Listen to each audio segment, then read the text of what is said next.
Eu sou o Amílcar Correia, este é o P24. O envolvimento do Vaticano na guerra da Ucrânia pode ser uma armadilha? Depois de 2 horas ao telefone, pouco se ficou a saber sobre a conversa entre Trump e Putin, para além do presidente americano ter dito que se vão iniciar de imediato negociações para um cessar-fogo e que ele acredita ser essa a vontade do líder russo. Gina Vance e Marco Rubio, o vice-presidente e secretário de Estado dos Estados Unidos da América, respectivamente, foram a Roma convidar Leão XIV a visitar a Casa Branca. O Papa tem oferecido a sua mediação em vários conflitos e ainda ontem a primeira-ministra italiana, Giorgia Meloni, garantia que o Vaticano estava pronto para acolher negociações de paz sobre a Ucrânia. O presidente dos Estados Unidos da América, que prometeu resolver a guerra da Ucrânia em 24 horas, está sentado na sala oval há 4 meses e está longe de conseguir o que queria. As suas conversas telefónicas com Vladimir Putin, nomeadamente a última, ainda esta semana, não têm surtido efeitos e é cada vez mais notório que a Rússia não está disposta, pelo menos neste momento, a negociar seja o que for. Pelo contrário, a Ucrânia tem feito precisamente a tentativa de entrar em negociações e obter um processo de paz mais duradouro, tentando passar o ónus da culpa para Moscou. Donald Trump pode ver no Vaticano a solução que lhe tem escapado e isso pode ser motivo para que se afaste, como tem ameaçado, destas negociações. E nesse sentido, o envolvimento do Vaticano é um pedido de ajuda ou é uma armadilha? Aceitará Putin a intermediação da Igreja Católica neste caso? Pouco provável.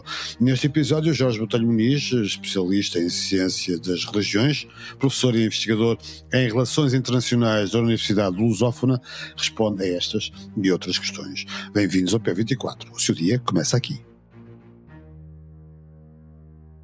Jorge Botelho Muniz, obrigado por ter vindo ao P24 nesta sua estreia. Dizia há dias na CNN que andamos a empatar esta guerra praticamente desde o início. Ora, Trump e Putin voltaram a falar ainda esta semana ao telefone e novamente o telefonema não resultou em nada de substancial. Continuamos, portanto, num empate sem registrar progressos substanciais? Mais obrigado pelo convite e olá a todos. A verdade é essa. Quer dizer, eu não sei se corrigiria ou não aquilo que disse anteriormente sobre andamos a empatar, porque há um empate aqui que me parece ser muito óbvio de um dos lados, embora, lado russo, embora os Estados Unidos da América não pareçam também estar extraordinariamente interessados em colocar aquela pressão, através de sanções ou de outro elemento, que possa verdadeiramente levar Putin a largar, por fim, aquilo que nós falamos sempre, da sua posição maximalista. O que é que se o deste encontro? Se o álbum bastante curto, para não dizer extraordinariamente curto, palavras calorosas, mas palavras calorosas em princípio podem ser, passa a redundância, o princípio de algum processo de paz, mas já estamos a arrastar isto há 3 anos, portanto não parece ser suficiente. Não há nada sobre cessar-fogo verdadeiramente, o Rússia voltou a colocar várias imposições para, de facto, poder avançar com essa possibilidade. Não há nenhum encontro real físico entre Putin e Trump, pelo menos no novo horizonte, não foram colocados prazos, não parece haver nenhuma negociação de alto nível também a ser colocado em cima da mesa. E o que é que nós temos? Não, cara, temos um memorando para um eventual tratado de paz. E isto cheira-me, estamos a arrastar, mais uma vez, todo este processo, porque a possível cessação das hostilidades por parte da Federação Russa implica que haja, eventualmente, trabalhar sob formas, que eles dizem, mais eficazes para estabelecer a paz. Ora, se a posição maximalista se mantiver, ora, se continuarem a repetir aquela frase ad nauseam que eu já não tolero mais sobre as causas raiz do conflito, então vamos continuar todos a arrastar muito, mas muito os nossos pezinhos durante este tempo todo, porque o processo negocial não está a ser colocado de boa fé. E mais uma vez, quando de repente tudo parece estar alinhado entre o Ocidente alargado, entre Trump, a administração Trump e a coligação dos interessados europeus, a pressão vai ser colocada sobre a Federação Russa. E no momento em que há um prazo que é dado à Federação Russa para isso ser implementado, Trump deixa-se cair, intencional ou não intencionalmente, no poder de sedução de Putin mais uma vez, que disse, mas para que pensarmos num projeto de 30 dias, podemos pensar num projeto longo, longo, longo para estabelecer a paz. E diz, ok, então porque é que não nos encontramos em Istambul e vamos tentar pensar sobre isso. Portanto, mais uma vez, não sei se isto tem a ver com alguma crença que conseguiu colocar sobre Trump, em que Trump acredita em tudo verdadeiramente Putin simplesmente diz, mas se for essa crença, eu acho que o Ocidente Alargado não a tem. O grande problema é que esse mesmo Ocidente Alargado está muito dependente dos Estados Unidos da América e Donald Trump. Trump tem vindo a dar todas as saídas possíveis a Putin sempre que ele está encurralado. Como é que vê a ida de J.D. Vance e Marco Rubio ao Vaticano para convidar o Papa Leão XIV para visitar a Casa Branca? Há aqui uma clara vontade de Trump de aproximação ao Papa. E é também uma vontade de envolver o Vaticano na procura de uma solução para a guerra na Ucrânia depois do fiasco da Turquia? Aliás, a expressão fiasco parece relativamente boa, porque eu esqueci-me de dizer que de repente temos a brilhante ideia de, já que não avançamos com nada, será que conseguimos avançar com 1000 prisioneiros de guerra e toda a gente vai ficar muito satisfeita com esta demonstração de boa vontade da Federação Russa? Parece-me bastante pouco. E esta visita de J.D. Vance, efetivamente, ao Vaticano, é uma visita extraordinariamente curiosa, porque J.D. Vance e a sua relação com o Papa Francisco não era muito saudável, antes pelo contrário. Recordo-me com pouco agrado, inclusive, aquilo que prende que o Papa Francisco também recordasse com pouco agrado, a expressão que J.D. Vance usou quando disse: mas o senhor já tem problemas demasiados no Vaticano, trate dos seus problemas pastorais, dos seus problemas internos e deixe os assuntos internacionais para os atores internacionais relevantes. Portanto, há aqui uma nova roupagem. Será que há? Não sei. Eu acho muito curiosa esta visita.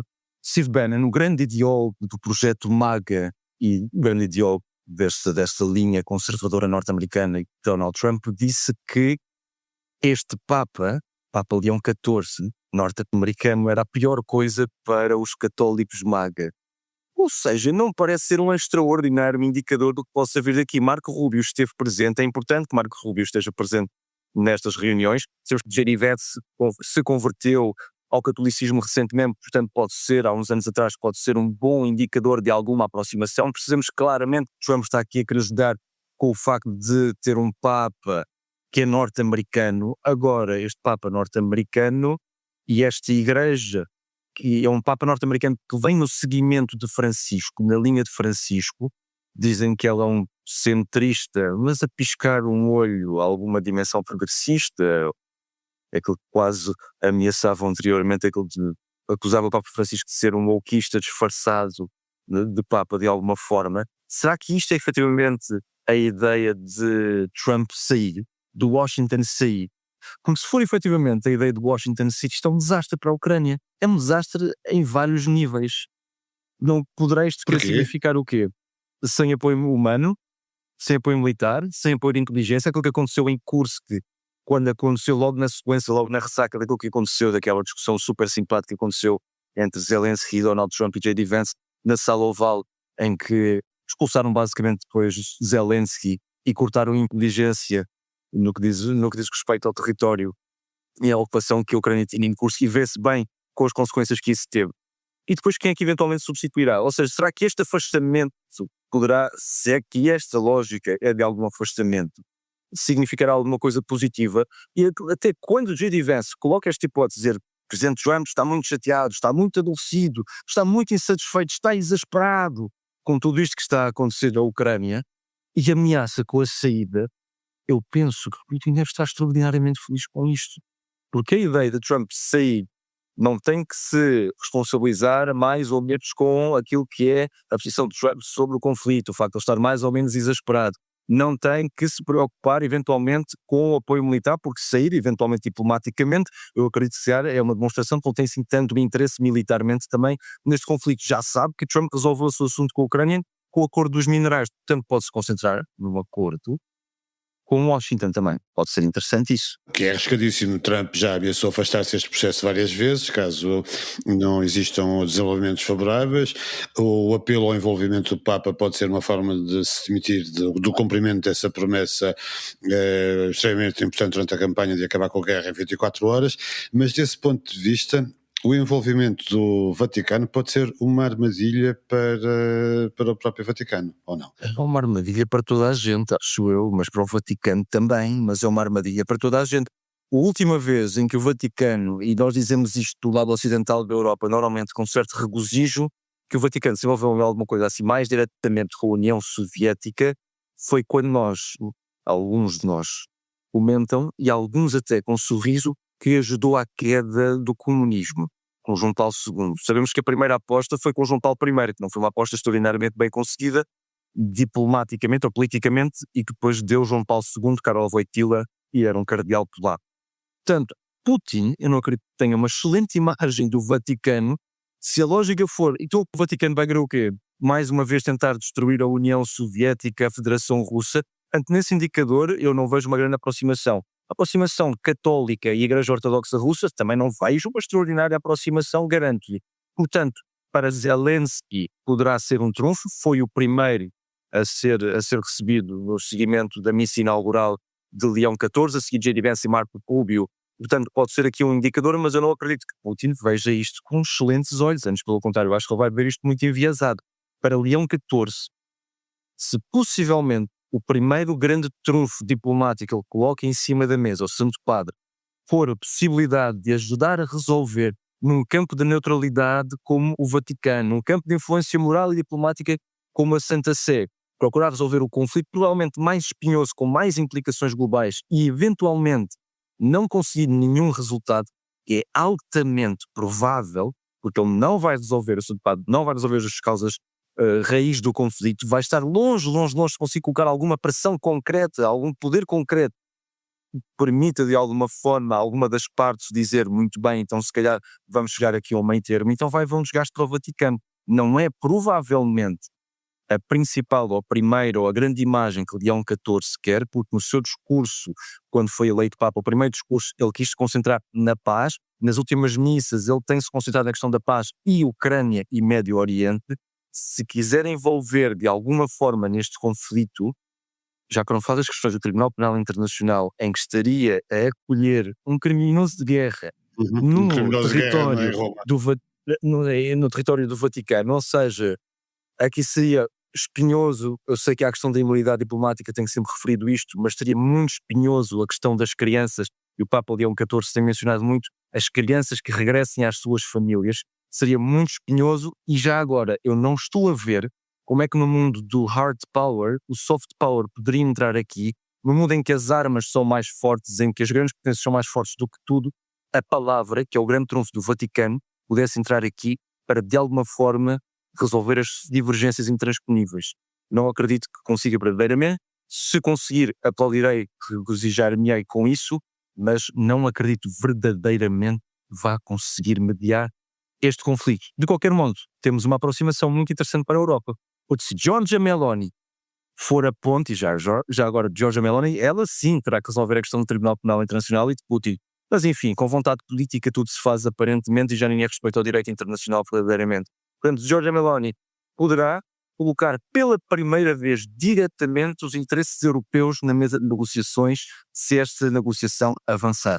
Poderá ser aqui o grande trunfo e eventualmente o Vaticano ser o espaço neutro onde esta relação eventualmente se poderá começar a desenvolver. Meloni, que disse ontem que o Vaticano estava pronto para acolher negociações de paz sobre a Ucrânia. O que nós temos visto é que isso não tem resultado com a mediação russa, a pressão norte-americana não tem sido suficiente, a Europa tem andado de pacotes de sanções em pacote de sanções também, sem grandes efeitos à vista, e a Rússia precisa que essas sanções sejam levantadas por causa da sua economia, mas também precisa que a guerra continue para de alguma forma manter o regime. Há aqui um paradoxo, não é?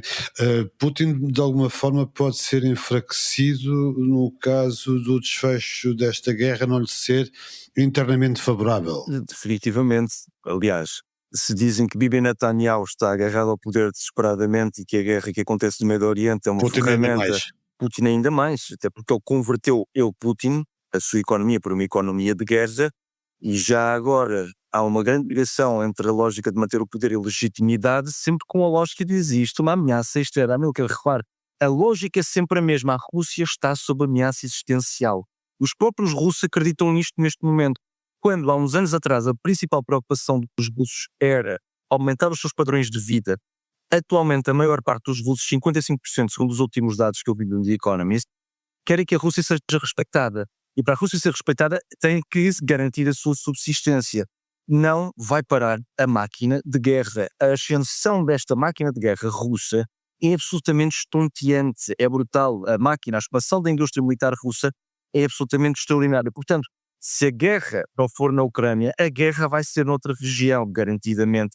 Putin tem feito em 25 anos guerras a cada 5 anos, digamos assim. A Chechênia, a Geórgia, digamos que a Ucrânia 1, a Síria e a Ucrânia 2. Provavelmente vai precisar de manter isto para manter o poder bastante concentrado em si, como tem. Sem sanções, a história das sanções, eu sei que estamos a falar de crença há pouco do Vaticano, há pouco de religião, há pouco, eu sei que temos todos muito pouca crença na questão das sanções, mas repare que foi por conta destas senhoras, das sanções, que nesta aliança do Ocidente alargado, quando a seguir ao dia da vitória na Rússia, a coligação das vontades foi a Kiev, os europeus foram a Kiev para dizer há um pacote de sanções alinhado com a América e esse pacote de sanções vai causar muita dor na Federação Russa. E logo antes de tudo isto ser implementado, Trump decidiu roer acordo aos aliados ocidentais e deixar cair tudo isto. E o que é que saiu? Já agora estamos a falar daquela célebre reunião em Istambul, que saiu nada. Saiu nada, e o melhor exemplo disso é que na comunidade política europeia que estava reunida em Tirana, na Albânia, Zelensky vai lá ter, e os europeus que já estavam a negociar e que ontem aprovaram o 17º pacote de sanções, já estão a pensar no 18º.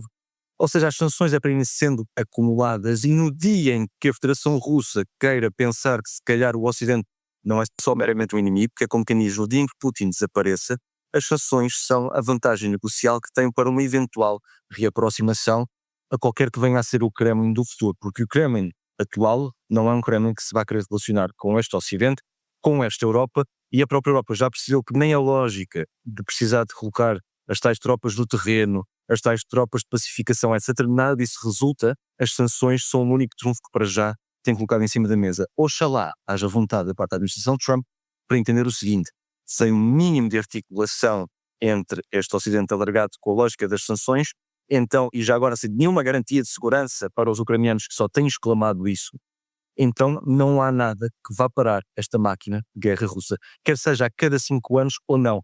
E então, voltando ao início da conversa, os russos estão com mais de 1 milhão de baixas para avançar desde o início da guerra, ou seja, das primeiras grandes conquistas, menos de 1%. 1 milhão de baixas para conquistar, depois das primeiras conquistas, menos de 1% do território ucraniano. É uma guerra de atrito que não tem solução à vista por via militar.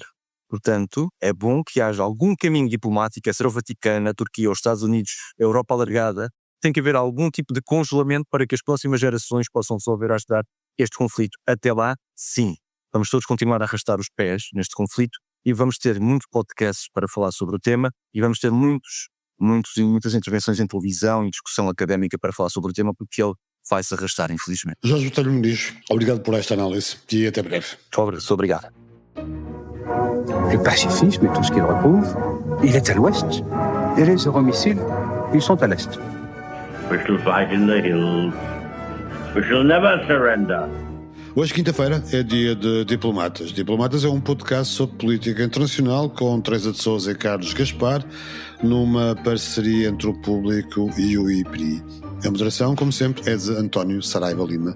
Obrigado por ouvir o P24. Voltamos amanhã. Para não perder os novos episódios, subscreva este podcast do Público na sua aplicação preferida. Para além deste programa, há mais para descobrir em público.pt/podcasts. O Público fica no ouvido.